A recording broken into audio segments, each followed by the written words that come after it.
আপনারা শুনছেন গল্পে গৌরবের প্রথম story series the art of Ramayana. গল্পে গৌরবের এই সিরিজের প্রতিটা পর্বে আমরা জানব রামায়ণের বিভিন্ন জানা অজানা ক্যারেক্টার সম্পর্কে, জানা অজানা নানা গল্প কাহিনী। এবং আজকে দ্য আর্ট অফ রামায়ণ সিরিজের তৃতীয় পর্বে থাকছে রাক্ষস মারিচ। হিন্দু মহাকাব্য রামায়ণে মারিচ ছিল একজন রাক্ষস। জাম্বুপুত্র সুন্দ এবং তটক নামক এক যক্ষিণীর পুত্র, যে তারকা বা তটক নামেও পরিচিত ছিল। তটক ছিল যক্ষ রাজা সুকেতুর কন্যা, যে তাকে দেবতা ব্রহ্মার আশীর্বাদ হিসাবে পেয়েছিলেন।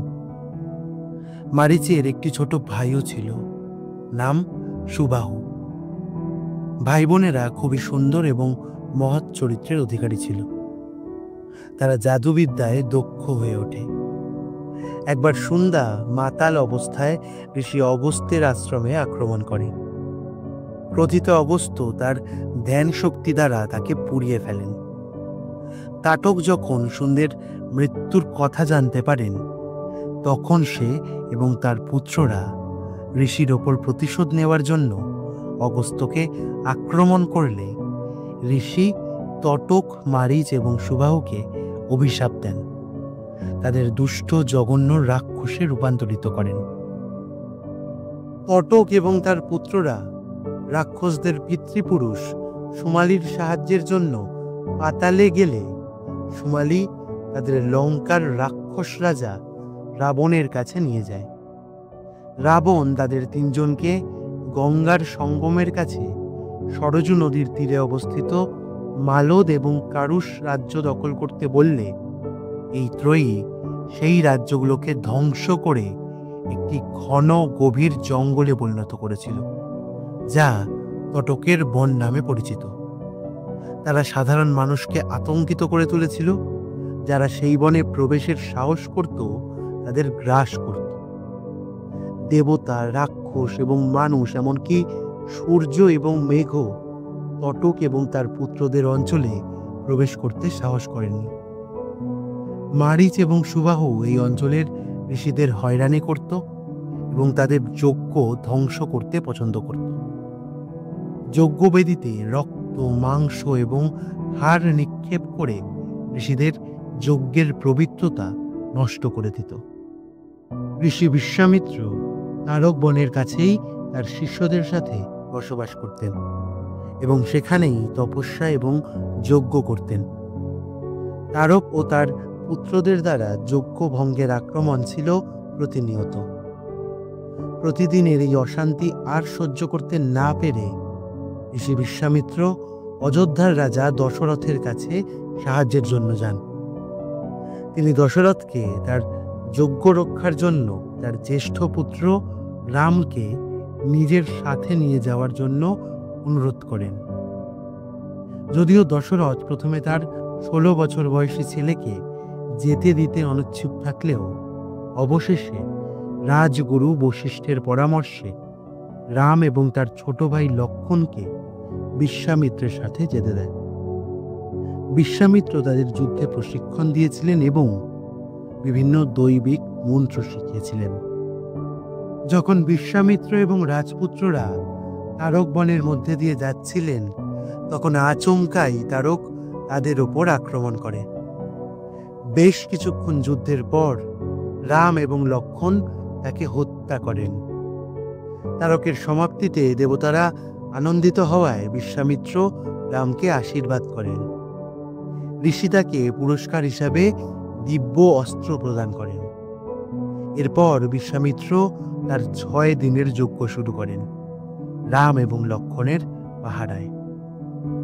প্রথম 5 দিন কোনো অঘটন ছাড়াই কেটে গেলেও ষষ্ঠ দিনে যজ্ঞের আগুন হঠাৎই নিভে যায়, যা অশুভ শক্তির ইঙ্গিত দেয়।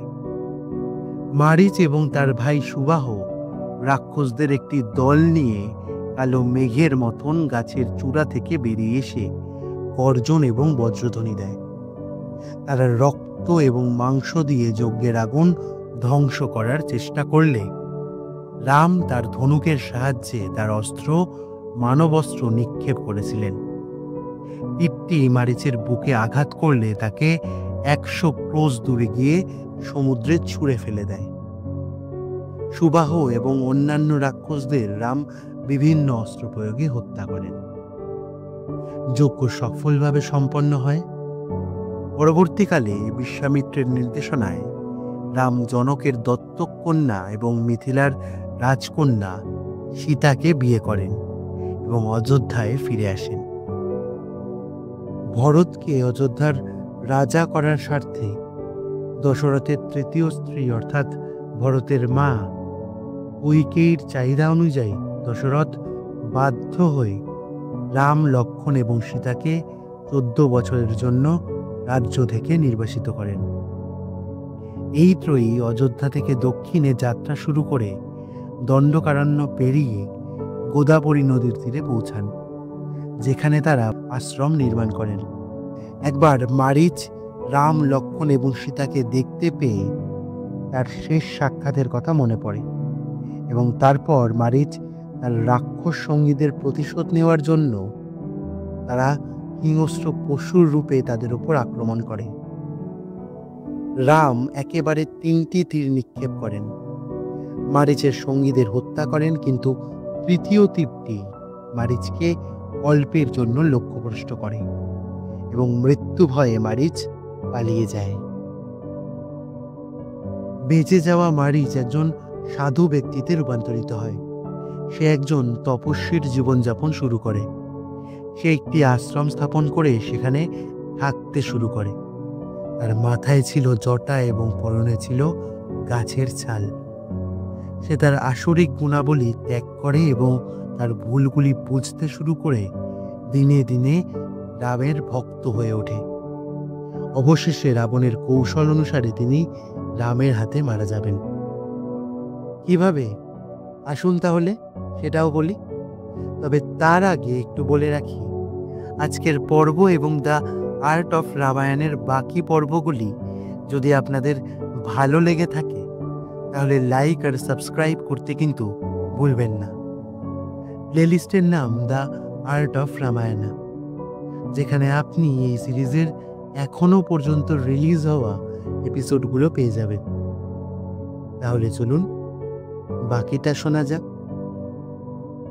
14 বছর বনবাসকালে একদিন রাবণের রাক্ষসী বোন শূর্পণখা একজন সুন্দরী কুমারীর ছদ্মবেশে রামের কাছে বিবাহের প্রস্তাব দেয়। রাম তার প্রস্তাব প্রত্যাখ্যান করেন এবং মজা করে লক্ষ্মণের কাছে তাকে পাঠান। লক্ষ্মণ রসিকতা করে এই বলেন যে তার প্রভু রামের সাথে বিয়ে করা উচিত। রাগান্বিত শূর্পণখা রামের কাছে ফিরে আসে এবং সীতাকে আক্রমণ করে, কিন্তু লক্ষ্মণ তার তরবারি বের করে শূর্পণখার কান ও নাক কেটে ফেলেন। অপমানিত শূর্পণখা রামের বিরুদ্ধে প্রতিশোধ নেওয়ার জন্য খর নামক এক নরখাদক রাক্ষসের কাছে গেলে খর তার সেনাপতি দূষণ এবং তার 14,000 সৈন্যের সেনাবাহিনী নিয়ে রামের ওপর আক্রমণ করলে রামের পাল্টা আক্রমণে তারা নিহত হয়। শূর্পণখা এবং তার মামা আকম্পন, যিনি হত্যাকাণ্ড থেকে বেঁচে গিয়েছিলেন, তারা খবর নিয়ে লঙ্কায় পৌঁছায় এবং রাবণকে রামের সুন্দরী স্ত্রী সীতাকে হরণ করার প্রস্তাব দেন। এরপর রাবণ মারিচের সাথে দেখা করে। মারিচকে খর, দূষণ এবং তাদের সেনাবাহিনীর মৃত্যুর পাশাপাশি শূর্পণখার অপমানের কথা জানান।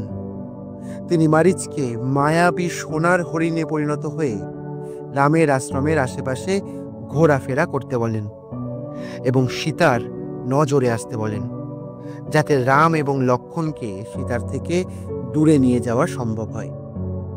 রাবণের এই পরিকল্পনা শুনে মারিচ রামের সাথে তার প্রথম সাক্ষাতের বর্ণনা দেয়, যেখানে সে রামকে অবমূল্যায়ন করেছিল এবং তাকে বালক হিসেবে প্রত্যাখ্যান করেছিল। কিভাবে রামের একক তীর তাকে শত শত ক্রোশ দূরে ঠেলে দিয়েছিল, এমনকি দণ্ডকারণ্যে রামের সাথে তার দ্বিতীয় সাক্ষাতের গল্পটিও বর্ণনা করেন রাবণকে। সমস্ত রাক্ষসকুলের স্বার্থে রাবণকে এই পরিকল্পনা বাস্তবায়িত না করারও উপদেশ দেন। এরপর মারিচ একটি সুন্দর মায়াবী সোনালী হরিণের রূপ ধারণ করে, যার শরীরে ছিল রূপার দাগ এবং নীলকান্ত, চন্দ্রপাথর, কালো জেট এবং নীলকান্তের মতো অনেক রত্ন দিয়ে উজ্জ্বল ছিল। ছদ্মবেশী মারিচকে এমন সুন্দর হরিণ বেশে সীতা চিনতে না পেরে রামের কাছে হরিণটিকে ধরে আনার প্রস্তাব দেন, জীবিত বা মৃত। ফলস্বরূপ রাম হরিণটিকে অনুসরণ করে হত্যা করার সিদ্ধান্ত নেন এবং লক্ষ্মণকে সীতার পাহারায় রেখে যান। মারিচ রামকে আশ্রম থেকে অনেক দূরে নিয়ে যায়, যা রামকে অত্যন্ত ক্রুদ্ধ করে তোলে। দীর্ঘ সময় তাড়া করার পর অবশেষে শ্রীরাম তার তীক্ষ্ণ সোনালী তীর দিয়ে তাকে হত্যা করলেন। তখন মরণশীল মারিচ তার আসল রূপে ফিরে এসে রামের কণ্ঠস্বর অনুসরণ করে চিৎকার করে সীতা এবং লক্ষ্মণের নাম নেয়।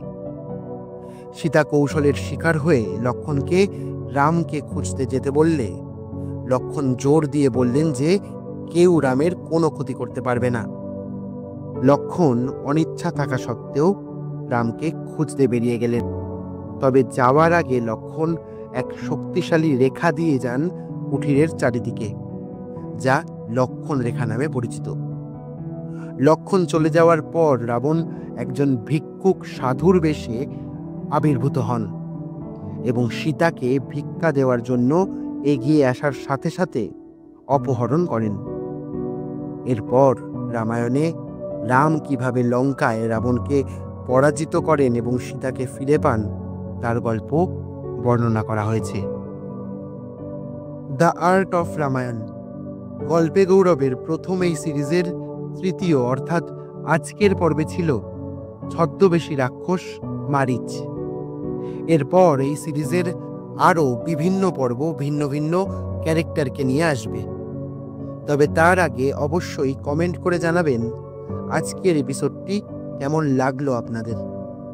ভালো লাগলে অবশ্যই লাইক এবং শেয়ার করবেন। আর হ্যাঁ, সাবস্ক্রাইব করতে কিন্তু ভুলবেন না।